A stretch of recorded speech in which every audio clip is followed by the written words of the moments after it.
3 ugly truths about female hypergamy. Let's just crack right into this, guys. So what are the 3 ugly truths about female hypergamy? Let's start with the first one. And the first one is that all women are naturally hypergamous, right? Hate to say it, right? All women out there, biologically, instinctually, evolutionarily, are hardwired to be hypergamous.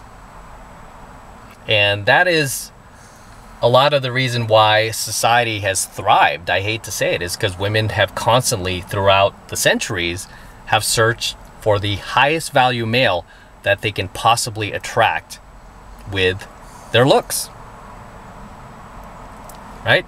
So understand, that is the first ugly truth about female hypergamy, is that all women are naturally hypergamous. Yes, your girl too. Your girl who tells you that she loves you every night, never gonna leave you, I'm never gonna cheat on you, it's me and you forever, boy. It's me and you forever. Right? That chick can easily take off on you. And she will at some point if you fail to demonstrate why she chose you in the first place. If you start slipping in your game. I mean, at times you can slip a little bit. I mean, I slip from time to time, and, you know, with women I'm dating, you know, I do dumb things from, you know, every now and then that I'm like later like, oh, she got me on that one, right? But if you make a habit of it, you know, at some point she's gonna start looking at you like, why am I with this guy? He's low value. You know, I need a higher value male.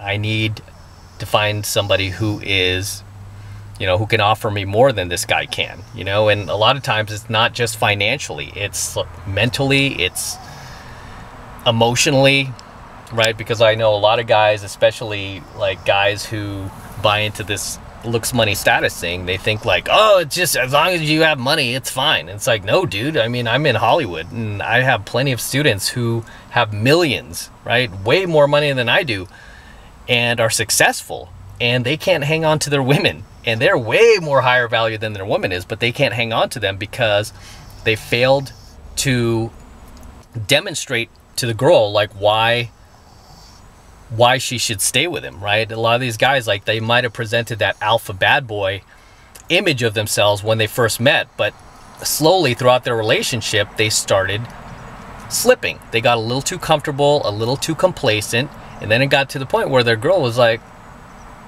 this guy's a chump, you know, I'm gonna go out there and search for a bigger, better deal, the BBD, right? As I teach you guys. So there goes Cash. So adorable, right? It's like snoring. Anyway, for you guys who've missed that. So that is the first ugly truth about female hypergamy, is that all women are naturally hypergamous by nature. The second ugly truth about female hypergamy is that hypergamy doesn't care. Okay, hypergamy doesn't care how long you've been with your girl, how much time you've spent with her, how many kids you have together, how many Christmas parties you share together at each other's families' houses. Hypergamy just doesn't care. Okay, because a lot of you guys who are in these LTRs with these girls, or who marry them, right? Some of you guys have been in marriages with these women for years and years. You know, you think that you've like outsmarted hypergamy. Like, oh, she's not gonna go now.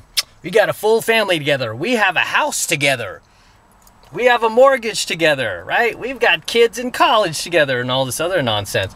She's my best friend. I love it when I hear guys say that. She's my best friend. She's not going anywhere. And then next thing you know, she starts disappearing. Your girl, your wife, she starts hiding her phone. She starts password protecting her laptop, her cell phone, her iPad, right? And all of a sudden you're like, hey, what's going on here? You know, she starts spending less time with you, more time with like family members. She starts reconnecting with all those old friends that she hasn't seen in years, you know, before she met you. Next thing you know, she's not coming home, and a few months later you get divorce papers, and then you're blindsided. A lot of guys who get divorced, they're like, oh, I was completely blindsided. And it's like, no, dude, you just weren't paying attention. Right? Because a lot of these women, they start showing signs, you know, really early, usually like 6 months before you start to see signs that, hey, I'm losing her, right? She starts pulling back. She starts withdrawing from your relationship. And it doesn't necessarily mean she's already met somebody. It just means she's setting herself up to meet somebody. She's setting herself up to meet the next guy. So that's why she starts reconnecting with old friends. She might start hanging out with her family more, maybe even her parents more, because she's trying to build that network of support. She's emotionally preparing herself to leave you, you know? And it really sucks for guys too, because when the chick finally does leave, I mean, she's been plotting this for months, so she is fully prepared to leave, whereas you are blindsided, right? That's why you freak out, because you're like, you're so unprepared for this, you don't know what to do, whereas she's been preparing for this all along. And, you know, sadly, a lot of these girls don't pull the trigger until they meet that next guy. Once she meets the next guy, and she's like, yep, this is a guy, this is a branch that I'm going to swing on next. So as soon as she finds that next guy, she's gone, right? She's done swinging on your branch. Now she's swinging on his. No pun, right? And you're just left holding the bag and not knowing what happened. And you're just kind of like left in the dark by yourself. And it hurts, man. It hurts. You know, I've been there. A lot of my students, before they found me, have been there. You know, as I always teach guys find the red pill through trauma, right? And most guys don't like just actively search for the red pill. Most guys end up finding the red pill because they went through, or they're currently going through, a trauma. And there's nothing more traumatizing than, you know, spending your life with, you know, some girl that you dedicated yourself to because you didn't know any better. You didn't have this information that back then. And then her just getting up and leaving you one day out of the, you know, out of the clear blue for another guy, for the BBD, the bigger, better deal. But that is the second ugly truth about female hypergamy, is that hypergamy just doesn't care. Okay? Just doesn't care, guys. And the third and final ugly truth about female hypergamy, and this is a sad one, is that society actually encourages women to be hypergamous. Society, movies, television, advertising, you name it.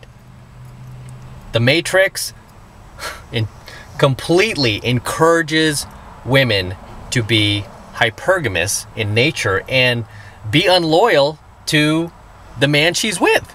Right? Look at these TV shows you see out there. Look at these movies you see out there. Look at these jackass politicians you see up on the stage. You know, mostly politicians on the left. They're constantly like, girl, you don't need a man. You don't need a man. You can do it by yourself. Girl power.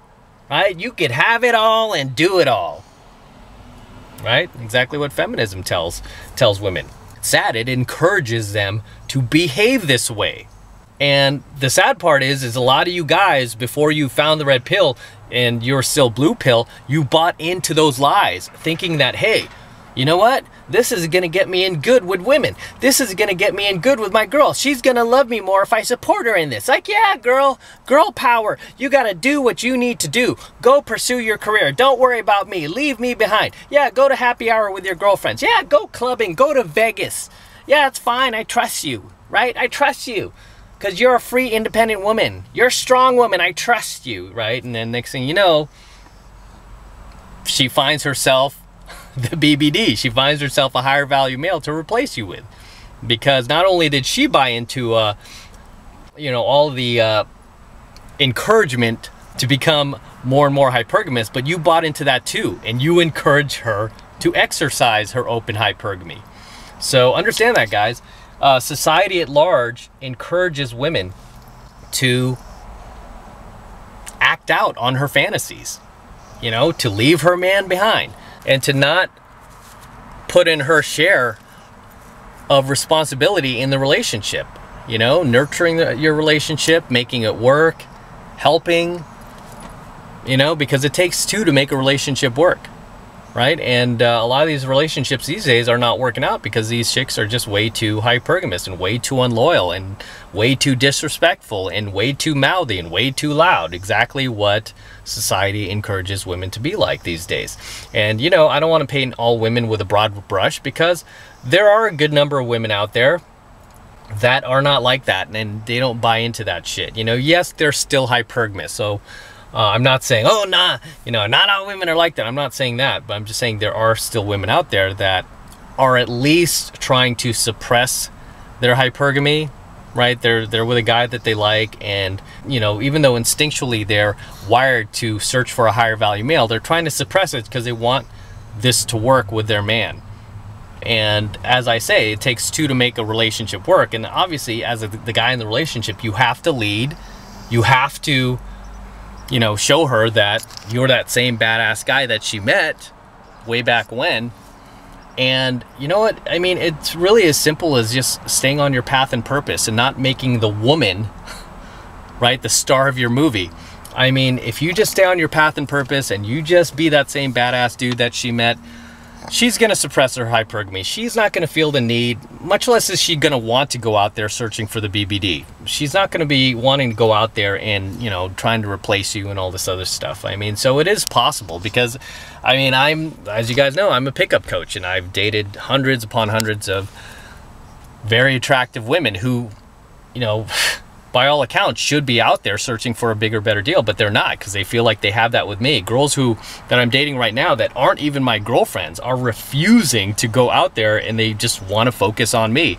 And I'm flat out sitting there telling them that, no, I'm not looking for a relationship right now. I don't want a girlfriend right now. And still, instead of going out with their girlfriends to the clubs and to the bars and, you know, exercising her open hypergamy, she's just staying home. You know, she's staying home. She's trying to be a good girl, and she's trying to show me that she would be the type of girl that I would want to be with, you know? And so, I mean, at best, a lot of these women can suppress their hypergamy. I've seen, you know, women in marriages do it, you know, but again, they're with partners, they're with guys who are those type of alpha type dudes that I've described, which has become rare these days. But hopefully with more of this red pill knowledge getting out there, we can turn the tide, right? We can turn the tide, and we can start zapping the beta out of guys and start making more guys, you know, more alpha, including you, you know? So those are the 3 ugly truths about female hypergamy that I wanted to share with you today. With that said, I'm going to wrap up here. Until next time, this is M from the 33 Secrets. Do not forget to smash that like button below. Also hit that notification bell right next to it so you're notified whenever I release a brand new coaching video here on the YouTube. And more importantly, guys, please make sure you subscribe to my channel. I know lately YouTube has been unsubscribing you guys from my channel, so please make sure you are still subscribed to my channel. Very important. And also make sure you share my coaching videos with other like-minded red pill friends of yours so we could really start spreading this knowledge out there, right? Let's spread this red pill knowledge out to other guys and awaken more guys, get more guys woke, because that's what we're here to do, right? We're not only here to date beautiful women, but we're also here to get more guys woke to this knowledge.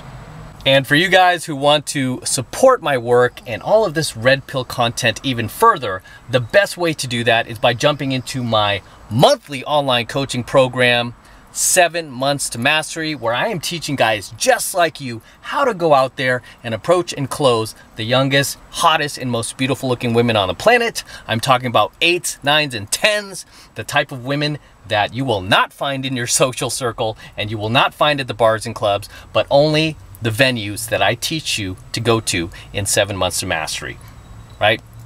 And you're gonna learn skills that your parents, teachers, and society failed to teach you. You're gonna learn skills that only an experienced pickup artist can teach you. And I'm one of the world's best, okay? I'm one of the best pickup artists in the world. I've been doing this my entire adult life. I've taught thousands upon thousands of men all around the world how to approach and close high value, high caliber, beautiful women. It's crazy to think, but many of these guys have gone on to get married. Like hey, I'm not advocating marriage, by the way. That's completely up to you, right? I'm not for it or against it, right? As I always tell you guys, if you're gonna go that route, just be careful. But a lot of my students have gone on to get married because they just found like a bomb-ass girl, a cool-ass chick that they want to spend the rest of their lives with. And a lot of these guys have had kids now. Crazy. And they send me photos. They're like, oh my God, Em, thank you. It's all because of you. You know, guys that were in my program, even just a few years ago, are sending me photos from their wedding, their kids that they've had. I've got students from the late 90s, the early 2000s who now have kids that are like in high school, they're like entering college. It's just insane to me, right? It's insane to me that these guys like have taken it that far. But you know, this is some really powerful knowledge I'm teaching you in 7 Months of Mastery. And it's knowledge that you can use not only to attract young, beautiful women into your life, but it's knowledge that you can use in every area of your life. Because as I always teach you guys, pickup is life. Everything out there is pickup. Whether you're buying a brand new car, you're buying a house, you're negotiating, or you're just trying to get better service at your favorite restaurant. Everything is pickup, okay? Every single human interaction, okay? Anytime you communicate with another human being, you're doing pickup, right? As I said, life is pickup. So it's very, very imperative you learn this stuff. This is the #1 most powerful skill in the world. I kid you not. Okay, and it saddens me that a lot of guys just dismiss it because all they see is what's on the surface. Like, oh, pickup doesn't work anymore. Oh, PUA is a scam, you know? And it's like, dude, do you seriously think I would have spent my entire adult life doing this if it was a scam, if it didn't work? Are you serious? No, I would have quit a long time ago, but this stuff is that powerful. Right? So if you want to jump into 7 Months of Mastery, the first month is only $1 for the entire first month of coaching lessons. So take advantage of it. It's the absolute best way to support my work. Okay? And all you need to do is click that link below in my description box. It will take you over to my website where you can get signed up right now. It just takes 2 seconds. So do that now, and I will see you in my next coaching video.